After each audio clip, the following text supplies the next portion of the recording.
Describe image വരുമ്പോഴത്തേനും സ്ഥിരമായിട്ട് കുട്ടികൾ ചെയ്യുന്നത് എന്താ വെച്ചാൽ നമുക്ക് 3 to 4 ഇമേജസ് ഉണ്ടെങ്കിൽ എല്ലാത്തിലും ഒരേ വാക്കുകൾ തന്നെയായിരിക്കും അവർ യൂസ് ചെയ്യുന്നത്. അപ്പം നമ്മൾ ചെയ്യേണ്ടത് എന്താ വെച്ചാൽ ഇവിടെ നമ്മൾ ഉപയോഗിക്കേണ്ട ടിപ്പ് എന്താ വെച്ചാൽ ഓരോ ഇമേജിനും നിങ്ങൾ ഉപയോഗിക്കേണ്ട വാക്കുകൾ എപ്പോഴും വ്യത്യസ്തമായിരിക്കണം. ഒരേ സാധനം തന്നെ കാണാതെ പഠിച്ചിട്ട് ചെയ്യരുത്. This image shows. This image depicts. I can see. It is clearly visible. This image shows. This line graph compares. I can see. The graph suggests that. This image shows. This table explains.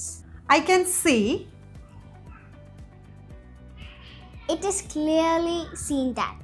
This image shows. No. This image provides. I can see. Oh, it is evident that. അപ്പോൾ ഇതുപോലെ describe ഇമേജിന് ഓരോ ഇമേജിനും നിങ്ങൾ different words ഉപയോഗിക്കുക. ഒരേ ഈ words തന്നെ എല്ലാ ഇമേജസിലും നിങ്ങൾ ഉപയോഗിക്കാതിരിക്കുക. ഇതേപോലെയുള്ള ടിപ്സിന് വേണ്ടിയിട്ട് നമ്മുടെ ജാനമൻ അക്കാഡമിയുടെ ഇൻസ്റ്റാഗ്രാം പേജും യൂട്യൂബ് പേജും ഫോളോ ചെയ്യുക.